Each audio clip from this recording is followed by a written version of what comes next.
Ah, Durand. Bonjour, mon vieux. Ah, Gilles. Eh bien, mon cher commissaire, je vous ai appelé 2 fois au téléphone. Oui, je sais. Ah, j'espère que vous allez me donner des éléments pour refaire ce soir mon article de cet après-midi en disant tout le contraire. Venez par ici, nous serons plus tranquilles dans ce coin. Alors, vous donneriez bien quelque chose pour avoir passé avec moi la soirée d'hier, hein? Non. Et pourquoi donc? Parce que vous allez tout me raconter. Ah, donnant. Soit, mais vous perdez au change. Pas sûr. Si. Je n'ai rien. Moi non plus. Beaucoup pour un journaliste, rien pour un détective.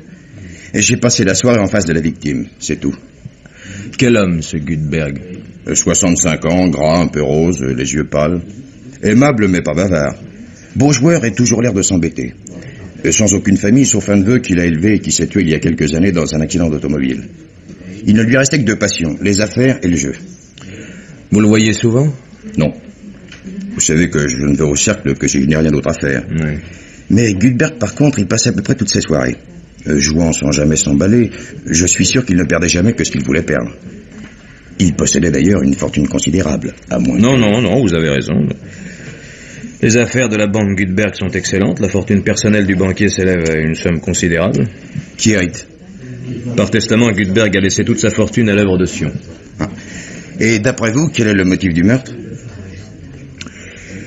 Peut-être le vol. Le corps de M. Gutberg a été trouvé cette nuit par un agent de ronde à l'angle de la rue Saint-Augustin et de la rue de Choiseul. Il a été tué d'un coup de poing américain. D'un seul coup, mais juste au défaut de la tempe. Quelques millimètres d'écart, ils sont tirés avec un quart d'heure d'évanouissement. Ah, on a peut-être voulu seulement l'étourdir. Oui, c'est possible. Le portefeuille de Gutberg a été retrouvé à côté de lui. Vide. Or, nous savons que quelques instants auparavant, il avait sur lui 800 000 francs qu'il venait de gagner au cercle de la rue Louis-le-Grand. Donc une agression banale ayant le vol pour motif. Peut-être. Les 800 000 francs ont certainement été volés. Par contre, la montre, les boutons de manchette et la bague de Gutberg, et enfin, tous objets de valeur n'ont pas été touchés. Alors? Mais alors, mon vieux, pour l'instant, je n'y vois pas encore clair. C'est pour ça que je viens vous demander des détails sur la soirée d'hier. Vous étiez au cercle, Gutberg aussi. Lui avez-vous parlé? Non. Nous sommes juste dit bonjour, j'étais avec un ami, j'ai suivi sa partie quelques minutes. Oui, il a gagné 2 bancos. Oui, contre porte. 800 000 francs en tout. Vous êtes passé au cercle? Évidemment. Gutberg vous a-t-il paru normal? Tout à fait. Il avait chaud comme tout le monde, mais il était très en forme. Il m'a dit bonsoir gaiement. Comme un joueur qui a gagné? Exactement. Vous êtes parti avant Gutberg? Oui et non. Comment ça? Très simple. Immédiatement après son second banco, Gutberg s'est levé. Il est allé changer ses plaques à la caisse. Quant à nous sommes partis directement. Nous? L'ami avec qui j'étais et moi. Robert Darien. Ah si vous savez tout. Pas tout, mais ça. Bon. À la porte du cercle, nous sommes restés à bavarder quelques minutes. Pendant que nous causions, Gutberg est descendu. Le groom lui a demandé s'il voulait un taxi. Il a fait signe que non. Il est parti vers la place Gaillon. En passant devant moi, il m'a dit bonsoir. C'est sans doute le dernier mot qu'il ait prononcé. Et quelle heure était-il? Minuit 35. Vous en êtes sûr? Ah oui. Darien avait regardé sa montre 2 minutes auparavant. Il ne voulait pas rater son métro. Il habite loin? Auteuil. Darien a-t-il regardé sa montre avant ou après le passage de Gutberg? Avant. Il me quittait quand Gutberg m'a dit bonsoir. Bon, voilà l'heure établie de façon indubitable. Il ne faut guère plus de 3 minutes pour aller du cercle rue Louis-le-Grand à l'angle de la rue Saint-Augustin et de la rue de Choiseul. Gutberg est donc tombé entre minuit 38 et minuit 40. Exact, c'est ce que j'ai dit dans mon papier. Quelle impression avez-vous eue de la rue? Vide? Pas une âme, il faisait terriblement lourd. Vous avez quitté Darien à la porte du cercle? Je vous l'ai déjà dit, il allait prendre son métro à Chaussée-d'Antin. Bon, eh bien, je ne vois rien d'autre à vous demander.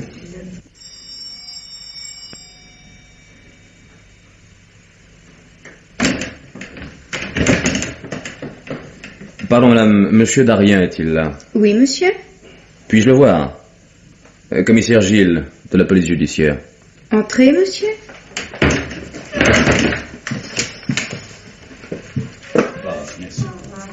Si vous voulez bien attendre un instant, je vais prévenir mon mari. Je vous en prie.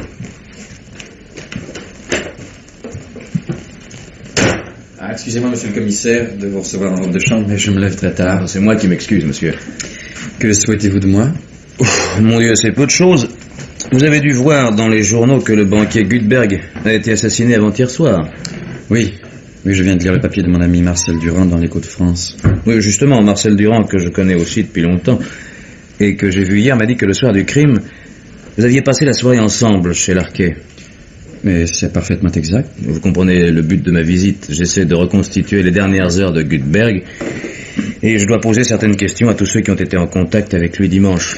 Mais je comprends, monsieur le commissaire, et je suis tout à votre disposition. Merci. Vous avez dîné au Cercle, n'est-ce pas? Oui. Et vous y avez passé toute la soirée? En effet. Savez-vous à quelle heure M. Gutberg est arrivé? Non. Nous sommes restés assez longtemps dans le fumoir avec Durand. Quand il m'a désigné Gutberg comme étant l'un des gros joueurs de la maison, il était déjà à sa table, mais je ne sais pas depuis combien de temps. Et vous ne l'aviez jamais vu? Non, jamais. Je le connaissais de nom, comme tout le monde. Gutberg ne vous a pas paru nerveux, inquiet? La première impression qu'on a d'un être est parfois caractéristique. J'essaie de me rappeler, mais vraiment, non. Gutberg m'a donné le sentiment d'être assez maître de lui. Il a fait un banquet assez palpitant, vous savez sans doute. Non. Eh bien, un certain Porte, je crois, avait la main. Il y avait 240 000 francs sur le tapis. Quelqu'un a dit banco au bout de la table. Prime, dit Gutberg. Porte donne les cartes, Gutberg abat 9. Il y en a d'autres, dit Porte en souriant. Il relève lentement son jeu. 9. Nouvelle donne. Cette fois, Gutberg dit carte. Porte retourne 2 figures, il donne une bûche et tire un 10 pour lui-même. 1, annonce Gutberg. C'est un assez joli coup. Vous avez l'air d'aimer le baccarat. Je n'y joue jamais, mais j'aime tous les jeux. Malheureusement, mes moyens de compositeur. Vous êtes musicien?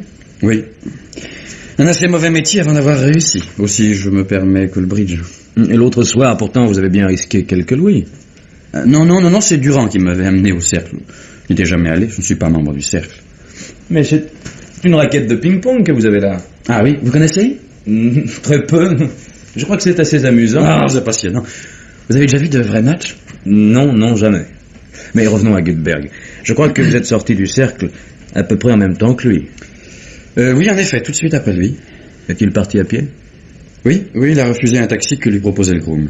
Vous alliez au métro... De l'Opéra. Opéra. Donc vous avez suivi le même chemin que Gutberg? Oui. Si je me souviens bien de ce que m'a dit Durand, oui. Vous êtes quitté presque tout de suite après que Gutberg lui dit bonsoir. En effet. À quelle distance de vous Gutberg marchait-il? Une cinquantaine de mètres, je pense. Je n'ai pas le compas dans l'œil. Pourriez-vous me dire s'il marchait vite ou lentement? Ah, ça, vous savez, je n'ai pas fait très attention. Plutôt doucement, je crois. Pourquoi croyez-vous cela? J'en sais rien, mais il faisait si chaud que tout le monde devait avoir envie de marcher lentement. Excusez-moi de vous déranger. Robert, il faut que je descende, il est 11h30, veux-tu me Oui, donner... tout de suite, Jeanne. Je demande pardon, monsieur le commissaire, un instant. Je n'en prie.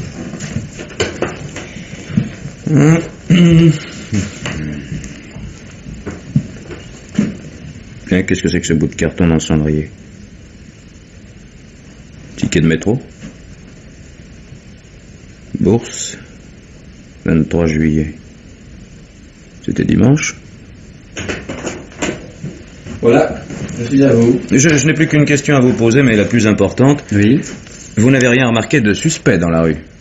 Ah, absolument rien, je crois qu'elle était vide. Mais quand avez-vous perdu Gutberg de vue? À la place Gaillon, il a dû tourner à droite. Oui, puisque 100 mètres plus loin, rue Saint-Augustin, il était assassiné. Oui. Et vous avez continué tout droit? Tout droit, par la rue de Port-Mahon. Et vous m'avez dit que Gutberg vous précédait d'une cinquantaine de mètres environ. Oui. Donc vous ne deviez pas être engagé bien avant dans la rue de Port-Mahon quand il a été assailli. Vous n'avez rien entendu? Pas un cri, pas un appel? Absolument rien. Comme j'arrivais au coin de la rue du 4 septembre, un autobus a passé. Ça a pu couvrir le bruit. Quelle précision. Comment vous souvenez-vous de ça? C'était un AS, porte de Saint-Cloud. J'ai hésité à courir pour l'attraper, il me mettait boulevard Exelmans. Il faisait si chaud. Eh bien, monsieur Darien, je vous remercie. Je m'excuse encore une fois. Je vous en prie, commissaire, si je peux vous être utile. Pas pour l'instant, monsieur Darien, pas pour l'instant, à moins que vous ne vous souveniez soudainement de quelques détails dont vous auriez oublié de me faire part. Mais bien sûr, commissaire, je m'empresserai de vous le communiquer, mais je ne vois pas. Eh bien, dans ce cas, monsieur, il ne me reste qu'à prendre congé. Je suis désolé de croire, je crains que toutes ces enquêtes dont je vous ai chargé ne soient absolument inutiles. Il faut pourtant les faire, nous n'avons pas une seule piste sérieuse. Avez-vous vu la secrétaire particulière de Gutberg? Non, elle est actuellement en vacances. Mais j'ai bavardé avec une de ses collègues. Voici les renseignements que j'ai pu recueillir. Secrétaire de Gutberg depuis 7 ans, nom Hélène Angerville, âge 25 ou 26 ans. Vous avez son adresse? 18 rue de la Procession à Vaugirard. Elle habite avec ses parents. A-t-elle l'air d'être bien cotée dans la maison? Oui. Un peu enviée peut-être parce qu'elle approchait de près le grand patron. Ah, j'ai cru comprendre d'ailleurs qu'il n'y avait rien à dire sur son compte, mais on sent que personne n'ose y toucher. Bien, merci, je crois. Continuez à ramasser tout ce que vous pouvez du côté de la banque. Bonsoir, monsieur. Vous désirez? Police. Vous n'étiez pas là hier quand on est venu interroger votre femme? Ah, c'est pour le macabé qu'on a trouvé en face. Oui. À quelle heure avez-vous fermé votre café dimanche soir? Oh, un peu après minuit, peut-être. Bon, vous avez renvoyé votre garçon à 11h. Oui, monsieur, c'est à 11h que je suis parti, mais Qu'est-ce qui te cause à toi? Ah bon. Entre 11h et minuit, vous n'avez rien remarqué dans la rue? Non, c'est plutôt calme ici le dimanche soir. Pas de clients? Oh, 2 ou 3 limonades sur le zinc à des passants. Ah, si c'était tous les soirs comme ça. Au moment de fermer, vous n'avez pas remarqué une auto qui stationnait? Oh, j'ai pas fait attention, mais je crois pas. J'ai causé 3 minutes dehors et je n'ai rien vu. Avec qui avez-vous causé? Oh, une jeune fille qui avait pris un boc, là, à la petite table. Qu'est-ce qu'elle faisait là, cette jeune fille? Bah, je sais pas. Elle avait l'air d'attendre. Elle a fumé plusieurs cigarettes. Même que j'ai été obligé de l'afficher à la porte. Vous comprenez, pour une seule cliente. Oui. Vous la connaissiez? Jamais vu. Quel âge? Bon, une jeunesse. Et pourtant pas si jeune que ça. Elle regardait tout le temps au dehors. Un lapin pour suivre. Qu'est-ce qu'elle vous a dit? Oh, pas grand-chose. Quand j'ai vu que minuit arrivait, j'en pouvais plus. Moi. Il faisait si chaud, j'avais envie de me mettre dans mes toiles. Alors j'y ai dit qu'on fermait. Alors, elle a eu l'air embêtée. Puis elle m'a dit, bien monsieur, et elle a payé. Avez-vous vu si elle partait ou si elle continuait d'attendre? Je crois qu'elle est partie. De quel côté? Vers la bourse. En finissant de mettre les volets, j'ai vu qu'elle s'est retournée une fois ou deux. Émile! Patron? Qu'est-ce que vous prenez, monsieur le commissaire? Non, rien, merci, je suis très pressé. Vraiment pas, un petit demi. Donne deux demi, Émile. Ça marche. Dites-moi, vous la reconnaîtriez, cette jeune fille? Je crois que oui, si elle avait le même chapeau. Elle était bien habillée? Oh, toute simple. Une petite robe bleue, l'air honnête. Sûrement, elle attendait un amoureux, mais elle paraissait pas avoir l'habitude. Vraiment, vous la reconnaîtriez? Ah. Regardez bien cette photo.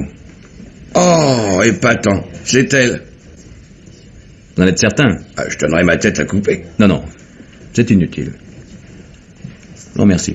Mais comment avez-vous fait pour avoir cette photo? Je l'ai demandé à sa mère. Mademoiselle Angerville? Oui, monsieur. Excusez-moi de venir ainsi troubler vos vacances, mademoiselle. Je suis le commissaire Gilles, de la police judiciaire. Ah. Mon Dieu, je pense que vous venez me parler de cette chose affreuse. Hélas, oui, il le faut bien, mademoiselle. Croyez bien que je suis désolé. Comment m'avez-vous découverte dans ce coin? Je suis passé chez vous hier soir. Madame, votre mère, m'a donné votre adresse à Honfleur. D'ailleurs, vous ne vous cachiez pas. Oh, certes non. Eh bien, je vous écoute, monsieur. Que puis-je vous dire? Voyons, mademoiselle, nous supposons que vous êtes l'une des dernières personnes à avoir vu Gutberg la veille de sa mort. C'est bien possible, je l'ai quitté samedi à 5 heures. Vous n'aviez donc pas la semaine anglaise? Si, mais vous savez sans doute que j'étais la secrétaire particulière de monsieur Gutberg. Il me demandait souvent de venir travailler avec lui le samedi après-midi. La semaine dernière, comme je devais partir en vacances, il désirait terminer avec moi un rapport commencé. Vous êtes depuis longtemps dans la maison? Oh, depuis 7 ans. Je suis entrée en sortant de chez Pigier. Vous connaissiez donc parfaitement Gutberg? Oh oui, monsieur. Et vous vous entendiez bien avec lui? Parfaitement. Il a toujours été très bon pour moi. Vous ne pouvez pas savoir, monsieur, comme je suis bouleversée depuis hier. C'est tout à fait naturel, mademoiselle. Je suis persuadé que vous souhaitez, comme nous, qu'on découvre le plus rapidement possible les raisons et l'auteur de ce crime. Évidemment. Il devait parfois vous arriver de taper des lettres personnelles pour Gutberg. Oh, très rarement, surtout des réponses à des demandes de secours. Saviez-vous qu'il laissait toute sa fortune à l'œuvre de Sion? Oui, il m'en avait souvent parlé. Semblait-il avoir l'intuition d'une mort prochaine? Oh, aucune. Je crois qu'il ne pensait pas à la mort parce qu'il ne la redoutait guère. Il n'avait d'ailleurs pas de famille. Avait-il des amis? Non. Seulement d'assez nombreuses relations. Oui, en somme, il ne vivait que pour ses affaires depuis la mort de son neveu Georges. Oui, je le crois, monsieur. Vous l'aviez connu, Georges Gutberg? Oui, Vous venez souvent à la banque? très souvent, Il aurait sans doute succédé à son oncle. certainement. En résumé, mademoiselle, vous n'avez aucune idée concernant le crime.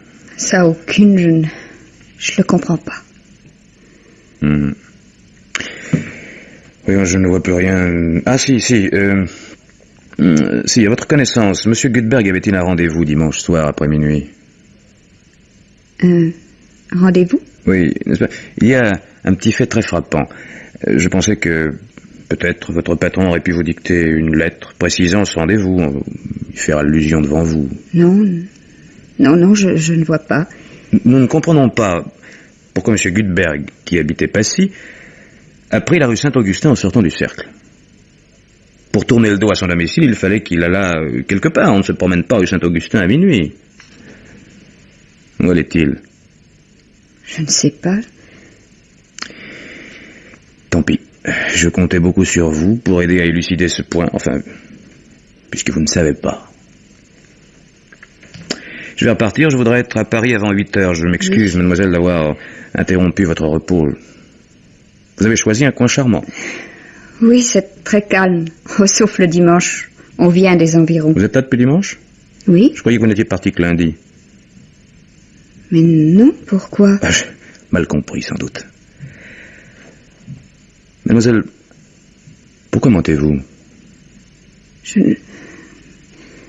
ne comprends pas, Tant pis. Monsieur le commissaire, Oui, quoi? Qu'est-ce que vous voulez? vous me reconnaissez pas, monsieur le commissaire? Je suis le garçon de café de la rue Saint-Augustin. Ah, oui, en effet. Je voulais vous dire l'autre jour, monsieur le commissaire, et puis le patron m'a pas laissé placer un mot. Et alors? Alors, c'est aujourd'hui mon jour de sortie. Ah oui? Oui, alors je croyais que je devais vous dire... Vous savez, dimanche soir, le soir que le crime a été commis, Oui. comme il n'y avait plus de clients, le patron m'a dit, Victor, tu peux t'en aller. À 11h, vous l'avez déjà dit. Oui. Oui, mais depuis, je me suis rappelé. Dans la rue de Choiseul, il y avait un homme. Un homme? Oui. Il était caché dans une porte. Comment ça? Je l'ai pas vu en passant. Et puis tout à coup, je l'ai vu. Tout recroquevillé dans un coin comme un qui se cache. À quelle hauteur de la rue de Choiseul? Tout près du café, peut-être deux maisons plus haut. Quel aspect avait-il? Ça, je peux pas bien dire. J'ai pas fait beaucoup attention. Mais pas un miséreux, non. Il avait un chapeau de feutre. Pourquoi n'avez-vous pas dit tout ça quand on vous a interrogé, le lendemain du crime? Je me le rappelais pas. Ça m'est revenu en pensant, vous comprenez? C'est dommage. Donc, un homme bien vêtu guettant dans une cognure de porte dimanche soir à 11h. Ah non, il était pas 11h. Comment non? Non, vous comprenez, monsieur le commissaire, en sortant du café, j'ai été faire un tour sur le boulevard. Et puis quand je suis revenu, parce que j'habite dans la rue Saint-Augustin, en 48. Il devait être près de minuit. Ouais. J'ai bien envie de vous mettre quelques jours à l'ombre, pour vous donner le temps de penser, peut-être de vous rappeler autre chose. Allez, fichez-moi le camp, et en vitesse. Bien, monsieur le commissaire. Alors, Honfleur? Ah, c'est vous, de quoi? Qu'est-ce qu'il y a? Oui, non, mais dépêchez-vous, mon vieux, j'ai demandé Honfleur. Un compte à la générale? Allô? Combien? 60 000? 60 000 francs versés avant-hier. Oui, parfait. Non, je ne viendrai probablement pas ce soir. N'oubliez pas l'enterrement demain matin, hein. Allez, au revoir, mon vieux. Raccrochez, hein. Merci. Allô, Honfleur? Le receveur des postes? Oui, ici, commissaire Gilles. Avez-vous quelque chose au nom de mademoiselle Angerville? Une lettre de Bruxelles et un télégramme. Que dit le télégramme? Enterrement demain 11h, signé maman. Bon, faites-le parvenir. Quand aurai-je la lettre? Oui, demain, à la première heure, ça ira, entendu. Parfait, monsieur le receveur, je vous remercie.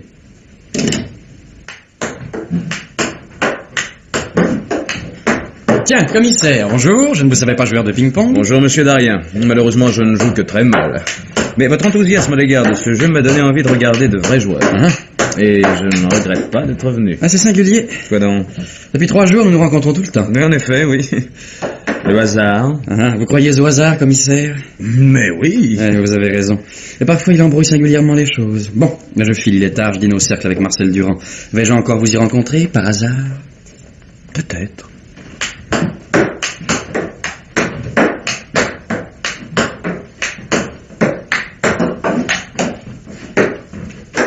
Bonjour, monsieur Darien. Vous voyez, le hasard est grand. Ah, je ne vous attendais pas si tôt, commissaire.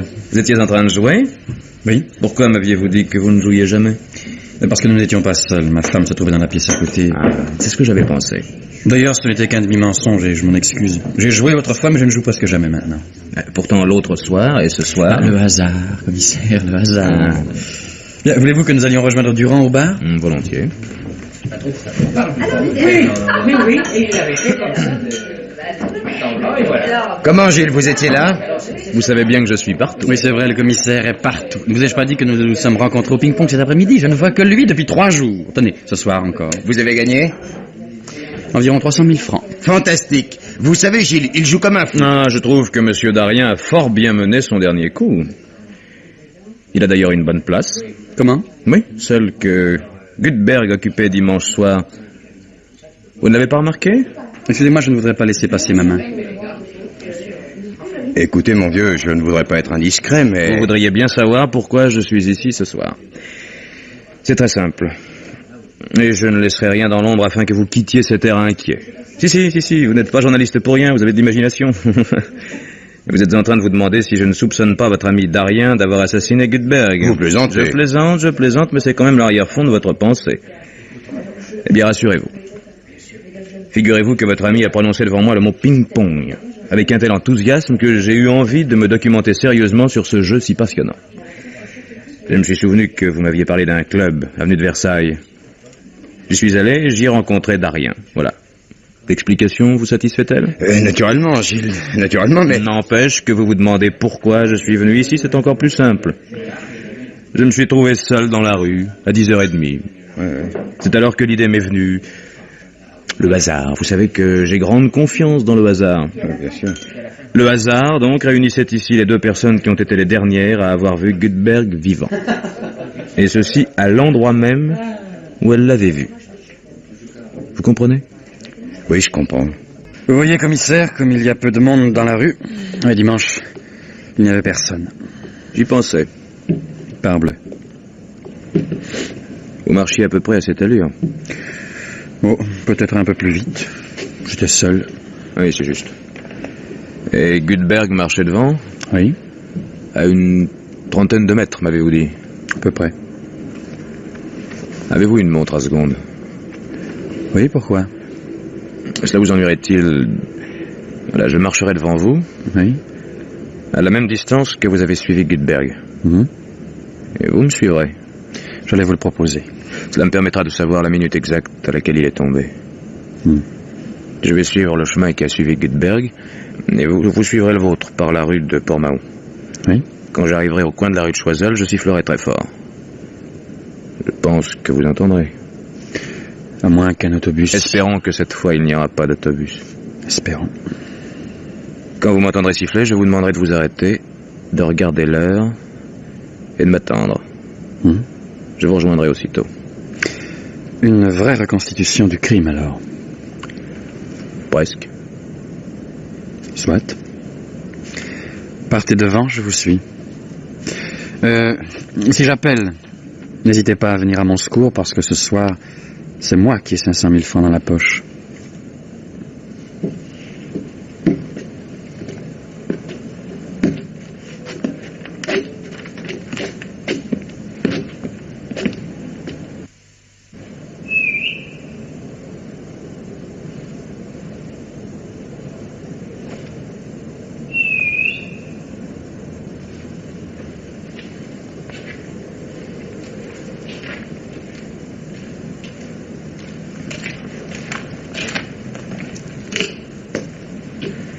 Eh bien, avez-vous entendu?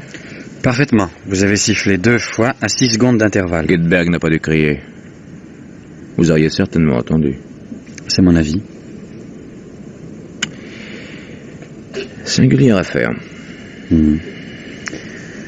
La vie, vous savez.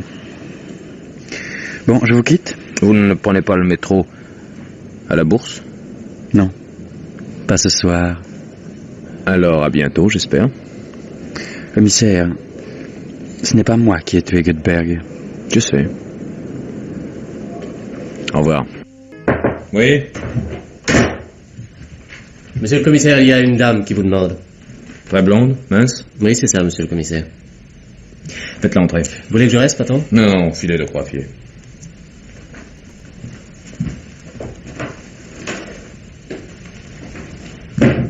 Entrez, mademoiselle. Asseyez-vous, je vous prie. Je vous attendais. Pourquoi, monsieur le commissaire?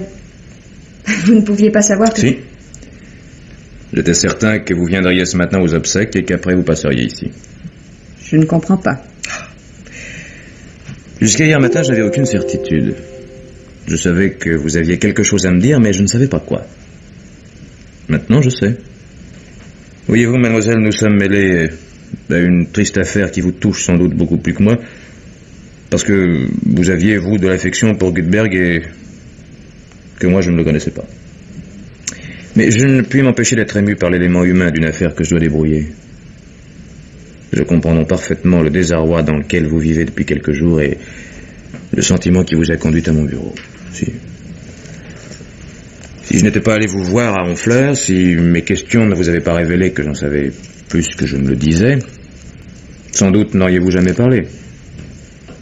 Sous l'effet de la première surprise, votre réaction a été de ne pas me dire la vérité. C'était tout naturel. Aussi n'ai-je pas insisté. Ah, il faut que je vous fasse un compliment, mademoiselle. Oui, vous mentez très mal. Je le crois. Vous pensiez que vous alliez avoir beaucoup de choses à me dire et c'est moi qui parle tout le temps. C'est plus facile, n'est-ce pas? Oui. Rassurez-vous, votre tour viendra. Vous me raconterez tout à l'heure ce que vous avez à me dire. Mais il vaut mieux que je déblaye le terrain. Hein? Oui. Prévenez-moi seulement si je me trompe. Bien. Je suppose que vous avez lu les journaux. Mhm. Vous savez donc comment le crime a été découvert et vous connaissez le début de mon enquête. J'ai cru tout d'abord qu'il s'agissait d'une vulgaire attaque nocturne ayant le vol pour motif. Les circonstances ont fait que les réticences de plusieurs personnes ayant vu votre patron dimanche soir m'ont égaré un moment sur plusieurs pistes erronées. Mais des détails matériels me semblaient bizarres. La position du portefeuille près du corps de Gutberg, par exemple. Le fait que l'assassin ait négligé la montre et la bague de sa victime.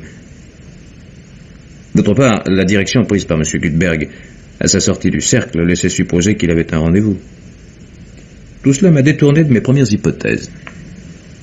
J'ai cherché quelqu'un d'autre, et c'est vous, mademoiselle, que j'ai trouvé. Mais je... Le patron du café de la rue Saint-Augustin m'avait appris qu'une jeune fille avait longtemps attendu chez lui le dimanche soir. Une jeune fille qui semblait ne pas en avoir l'habitude. Or, chez votre mère, où j'étais allé demander votre adresse, oui, je désirais quelques renseignements supplémentaires sur les affaires de M. Gutberg. J'avais vu une photo de vous. J'avais demandé à madame votre mère de me prêter cette photo. Le lendemain, je savais que c'était vous qui aviez attendu jusqu'à minuit. J'imaginais plusieurs solutions pour expliquer votre présence à l'endroit du crime. Aucune n'était satisfaisante. Il fallait que je découvre l'autre. Vous étiez physiquement incapable d'avoir frappé. Qui avait frappé? Après notre entretien en Normandie, j'ai considéré mon enquête comme finie. Oui, je n'avais plus qu'à attendre que vous veniez. Maintenant, mademoiselle, vous êtes là. Je ne vous demande pas de me dire qui a tué Gutberg. Je vous demande de me dire pourquoi il a été tué. Vous savez? Je sais. Mais ce n'est pas possible, mais... Il n'est pas venu, il ne s'est pas dénoncé. Non. Vous ne l'avez pas pris, il n'est pas en prison. Non. Mais où est-il? Il va vous le dire lui-même. Calmez-vous, mademoiselle, calmez-vous. C'est moi qui ai reçu votre courrier ce matin. Mais... Vous ne l'avez pas ouvert? Quand je n'y suis pas forcé, je n'aime pas beaucoup ouvrir les lettres qui ne me sont pas destinées. Vous pouvez lire.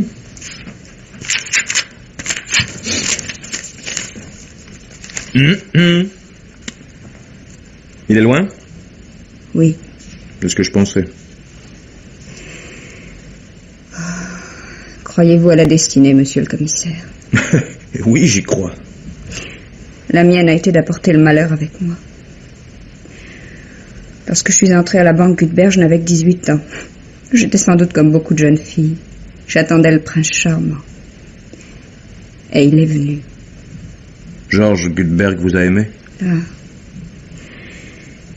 Vous savez cela aussi, monsieur le commissaire. Nous avons trouvé dans la correspondance de M. Gutberg les dernières lettres de son neveu.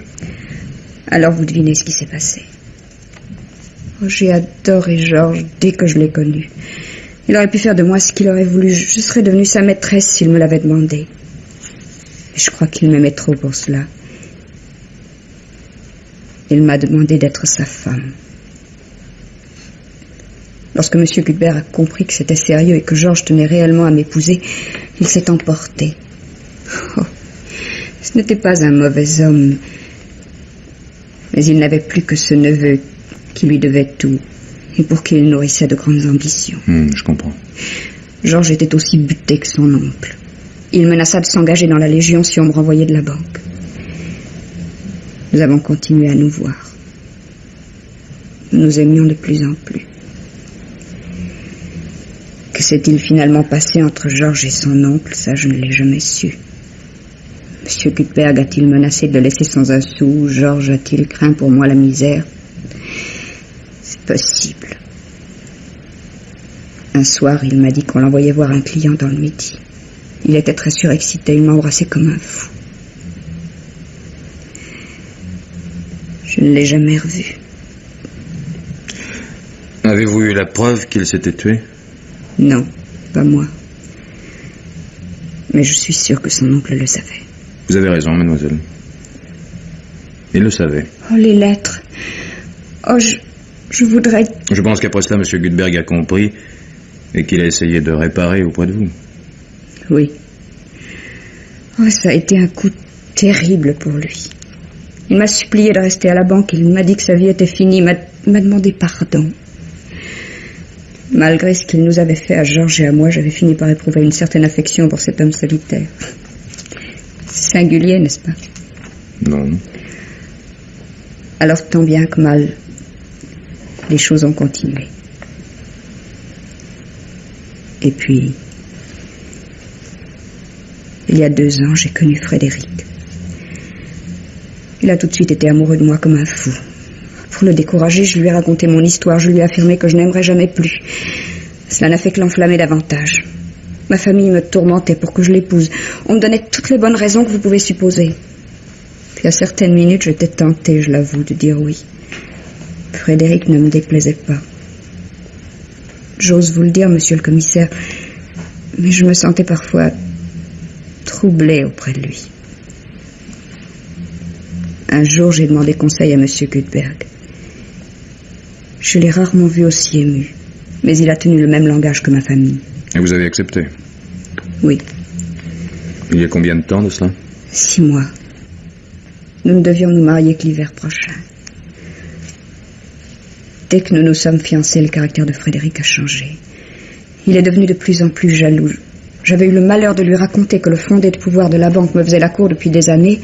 Frédéric a exigé que je quitte la banque. Alors je me suis fâchée. Il savait l'affection que j'avais pour Gutberg. D'autre part, il n'était pas assez riche pour que je ne travaille plus. Il ne pouvait me demander de renoncer à une place comme celle que j'occupais à la banque. Alors nous avons eu une scène assez vive et j'ai rompu nos fiançailles. Mais il est revenu le lendemain, extraordinairement calme. Il m'a demandé pardon. Et tout a été oublié. Mais sa jalousie s'est portée sur Gutberg. Oui. Je l'ai senti.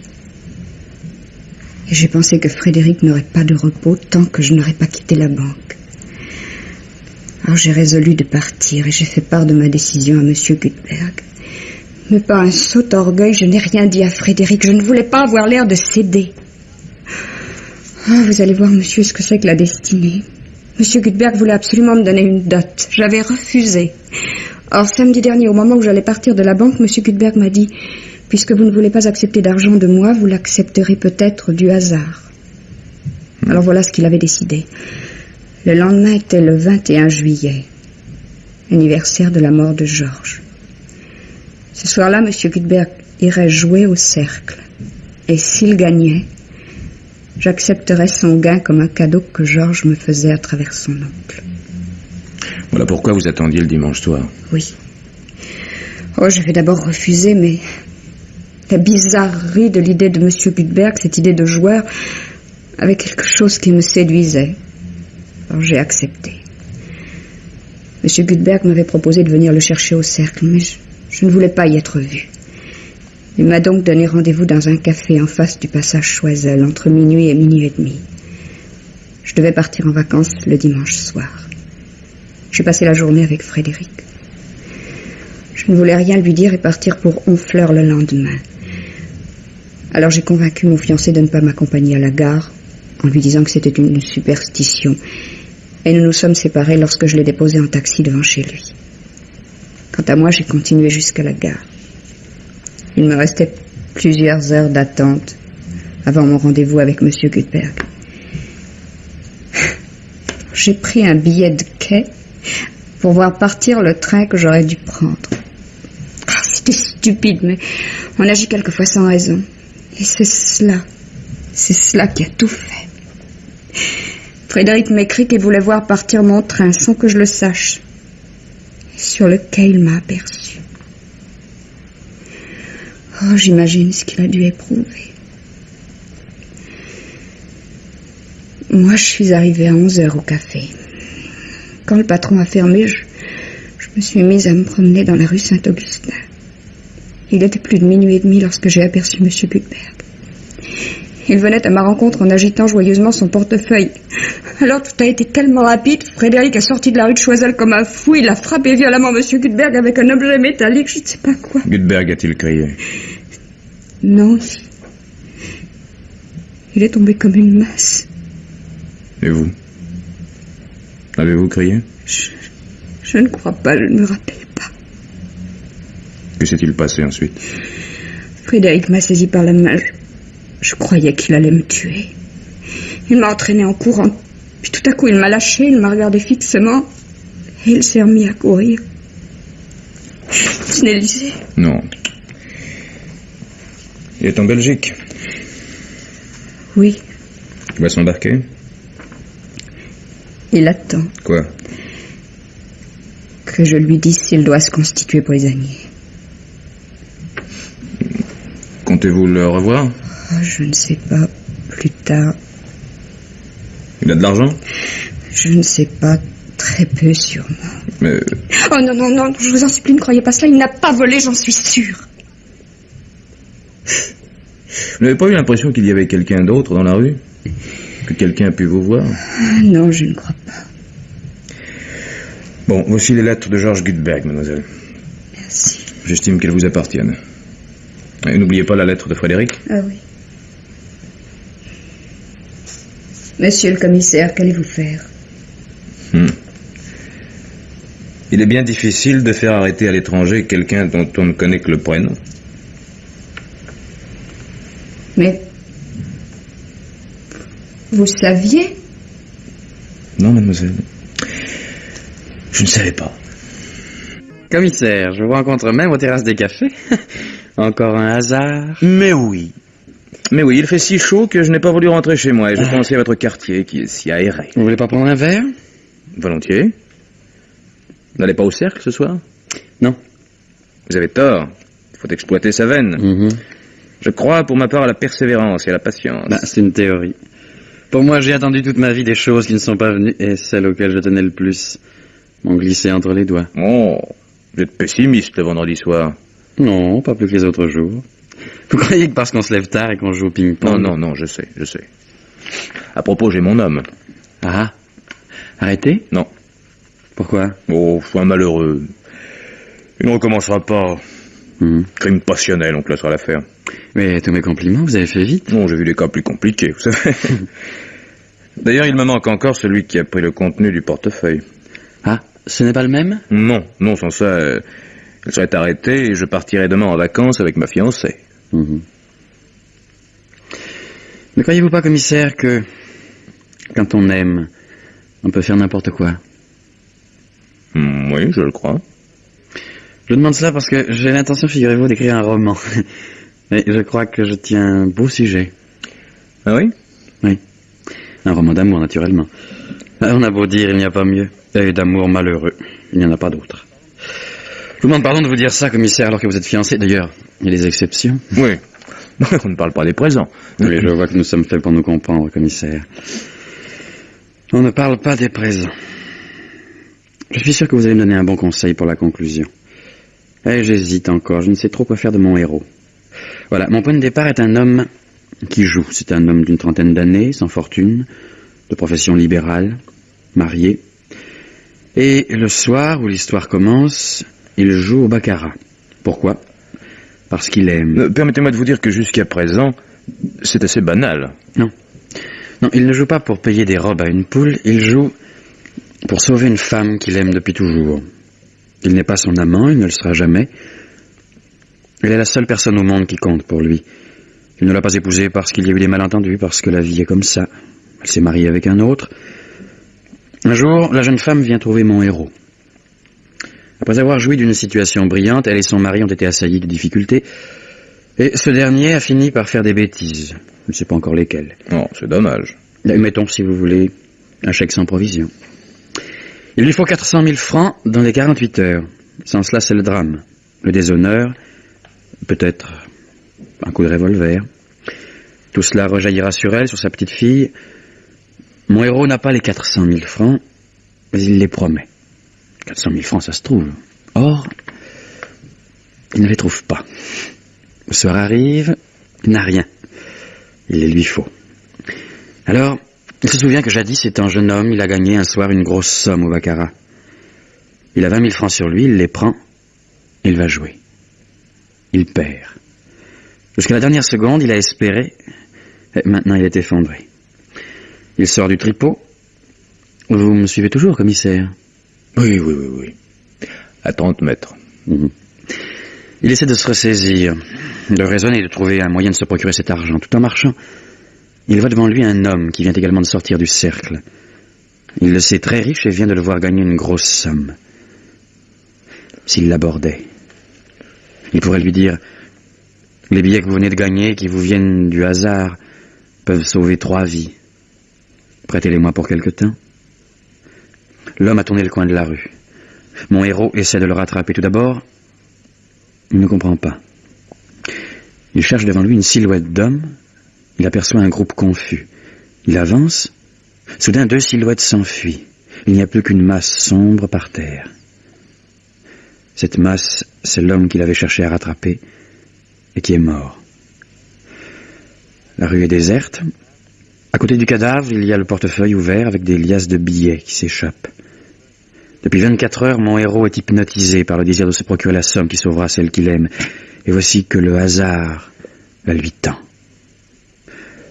Comprenez, commissaire, c'est un garçon à qui l'idée du vol est aussi étrangère que celle du meurtre. Pourtant, du pied, il éloigne le portefeuille du cadavre, il se baisse, il prend les billets, sans réfléchir. Il réfléchira après. Est-ce que tout cela vous paraît invraisemblable? Non, pas du tout. Après, nous rentrons dans le domaine de la psychologie. Vous voyez d'ici tout ce que peut penser cet homme qui a volé et qui pourtant n'a pas de remords, qui continue à vivre comme tous les jours à côté de sa femme, de ses amis. Avouez que c'est un beau sujet. Oui, j'avoue. Et que fait votre héros tout de suite après? Il rentre chez lui? Non, il va au télégraphe de la bourse expédier une dépêche afin de donner rendez-vous à la femme qu'il aime pour le lendemain matin. Ah oui. Mais qu'est-ce que vous vouliez me demander? La conclusion? Oui. Mon personnage a 400 000 francs de trop. Il ne veut pas les garder. Il fait la chose la plus bête du monde. Il joue pour les perdre. Il gagne. Il sait qu'il pourrait jouer toute la nuit, il gagnerait quand même. Et il regagne, justement, la somme qu'il a prise sur le cadavre. 800 000 francs. Avez-vous une idée, commissaire? Et vous? Je ne sais pas. L'homme assassiné n'a pas d'héritier. Une œuvre? Peut-être Un don anonyme à une colonie de vacances? Vous pensez que ce serait bien? Oui. Je crois que j'ai un bon titre pour mon roman. Lequel? Hasard. Pourquoi pas?